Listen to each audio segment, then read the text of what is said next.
All of us could get better gas mileage and save oil in the process just by keeping our tires inflated. Turns out the experts agreed. Senator McCain and the Republican National Committee, though, mocked the idea. They've been going around sending tire gauges to reporters saying Barack Obama's energy plan. Well,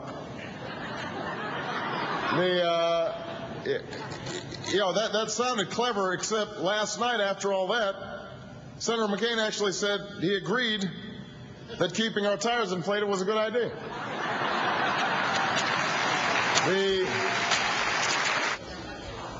Time now for the Politics Fix. Our roundtable tonight, MSNBC political analyst Michelle Bernard and Salon's Joan Walsh.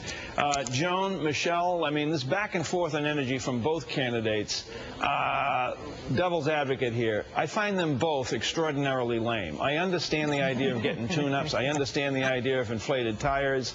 But what I don't understand is why neither candidate seems willing to step up to the plate, look into the camera, and tell the American public, you got to drive less. We've got to reduce our reliance on foreign oil.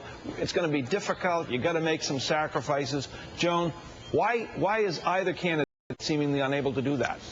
Mike, I guess I disagree with you. I think Barack Obama has been doing that. He's been doing it back to the Democratic primary when rather bravely he would not come out for a gas tax holiday, unlike Hillary Clinton, who was sort of pandering.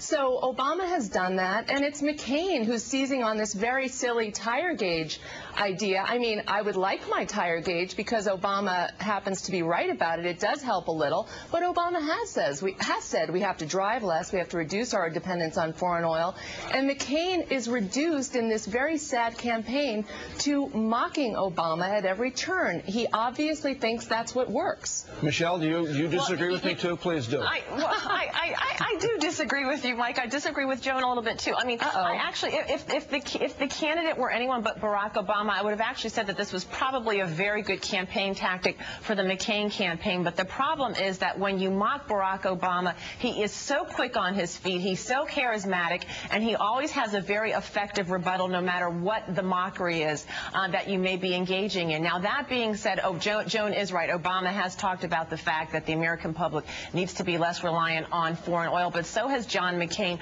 Both candidates, though, I think have dismally failed in really talking about what it will take to have a comprehensive energy plan. They were both against offshore drilling. We know that they both now are for offshore drilling, but we also know that there's a place for ethanol and other types of biofuels. When we talk about a comprehensive energy plan, we really need to hear the details about that. And it is possible that maybe the reason that they're not discussing it is, number one, the American public does not want to hear that they have to drive their cars less. People don't want to hear about consumption by India and China, and people are more worried about the economy and national security, and maybe that's the way you win a campaign. Okay, let me ask the both of you this question and give the both of you another chance to disagree with me. All right.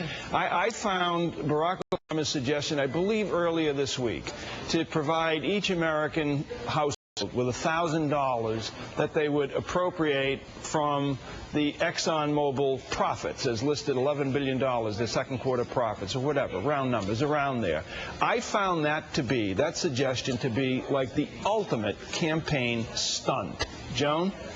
Well, he's been talking about this for months, so it's not just around the ExxonMobil earnings announcements, Mike. But Joan, let me excuse me for interrupting, Sure. but let me ask you a question. Why not take money from banks that are making money when they were making money? Why not take money from Home Depot when they were making money? I mean, the idea is that he's putting in people's minds, I would think some people, is that profit's a bad word. Do you think profit's a bad word? No, I don't think profit's a bad word. I run a business, Mike. I believe in profit, but I think that it's very clear to the American people that we've had two oil men in the White House. We've had an oil cartel in the White House, and the only segment of the economy that seems to be doing really well is the oil companies. So I think it's a smart thing politically to link those things. Of course, it's not. I don't want to be simplistic, and I don't think he's being simplistic.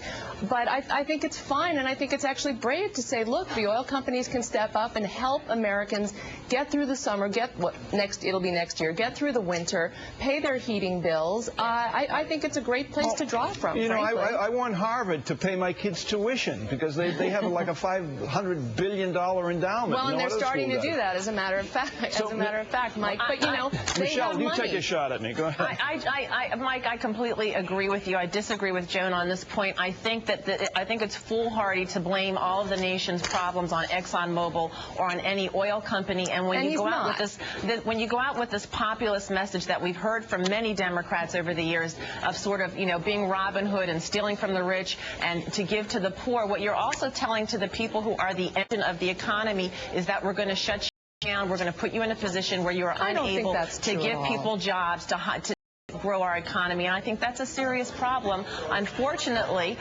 or fortunately for some, maybe it is a campaign tactic that works, but overall I think that Barack Obama is going to have to change his message. ExxonMobil is not the problem, is not causing the problems that our nation is facing. Joan, you're shaking right your now. head. You got 30 seconds. I think we found that in 2000, when Al Gore went out with a populist message, he did better in the polls. I think a smart populist message that does not demonize, that is not anti-profit, but really talks about the hard choices we have to make is going to sell in this economy. I think Obama is right to do it. I think it's very smart. Joan Walsh, Michelle Bernard, thanks very much. Join us again tomorrow night at 5 and 7 Eastern for more Hardball. We'll see you then.